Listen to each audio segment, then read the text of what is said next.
Vi har med vikingetiden, mønterhandel og skibsfart. Yes.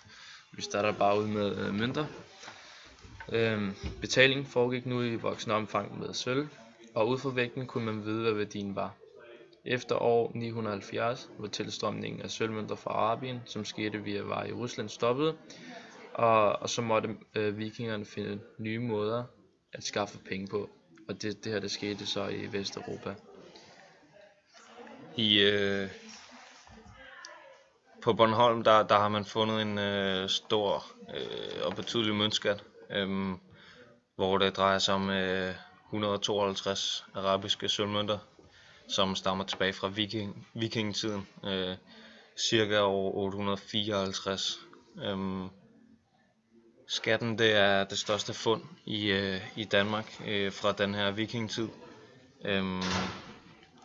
og dengang så opbevarede man ofte sin mønter under huset,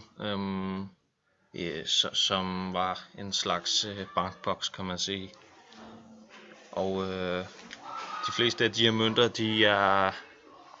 de er sådan klippet halve eller kun er i dele, og der er kun 20 af de her mønter, der er hele.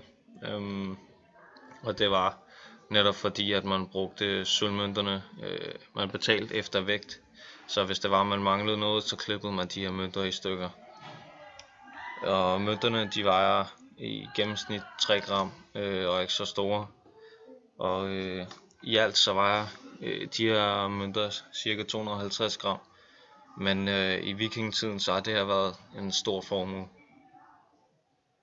Og de her mønter, de stammer fra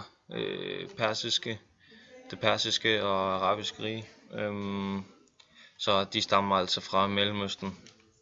De er så også kommet til i led af den her handel med Østeuropa, som vi kommer ind på senere. Yes. Så kommer vi ind på handel lidt. I vikingetiden var der nogle forskellige handelsmetoder, som var blandt andet, at man kunne handle med slaver fra nogle af de skibe, som kom til handelsbyerne.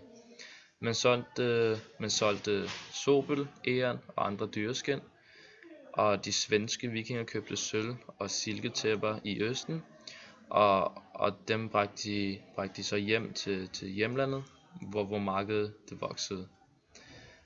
Pengene, som man fik ud fra de varer, man solgte, dem gemte man i sine bælter. Handelsmændene fra Mellemøsten sejlede op gennem nogle floder i Rusland, kaldet Volga-floden, og det samme gjorde de nordiske vikinger. Ifølge Ibn Rushd, som er en persisk geograf, så beskriver han vikingerne som nogle urene og barbariske mennesker, som ikke laver andet end at plyndre og ligesom tage folk til slaver. Vikingerne de rejste ifølge Ibn Rushd rundt og plyndrede. De havde ikke nogen fast ejendom, så derfor kunne de tage ud og plyndre. Men de handlede også, og det var ligesom det, de levede af. De handlede med forskellige arter af dyreskin, som de så solgte videre og tjente penge på. Yes. Skibsfart. Man begyndte at specialisere sig i handels, fragtskibe og krigsskibe. Vikingerne spillede en stor rolle i Europa, og en af grundene til det var, at de fragtede varer fra Rusland og Østen, altså til England, Frankrig og Grønland osv. Altså de fragtede deres varer, som i starten var dyre varer, og senere hen blev mere almindelige varer med skibe, hvor de på det tidspunkt var verdens førende inden for skibsfart.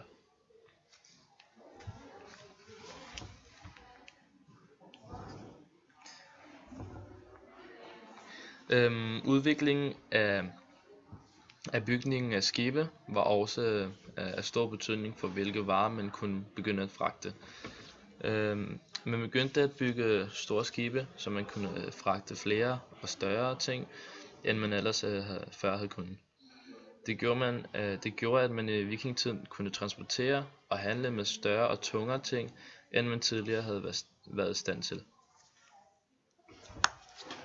Handelsmænd fra Mellemøsten, de sejlede op gennem nogle floder i Rusland, og det samme gjorde vikingerne fra Norden.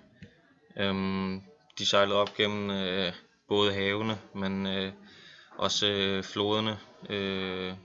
Den her Volga-flod, som gik igennem Rusland, var en meget besøgt flod. Her der lagde man til ved nogle forskellige byer, nogle handelsbyer, hvor man handlede med ting.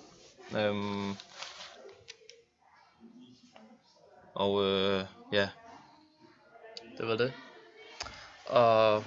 Og som du kan se her, så står der, at vikingernes handelsruter, det var de her røde streger. Og der kan du se, der er masser af dem. De sejlede gennem hele Europa, ned til Mellemøsten osv. Og så er det de der vikingangreb med sådan grønne pile. Og der kan man også se nogle herover, hvor man går op mod, hvor man sejler mod Island. Og videre til Grønland og så videre. Og ned til Vesteuropa. Yes. De røde pile, det er meget i det senere af vikingetiden, mens de grønne, det var mere i det tidligere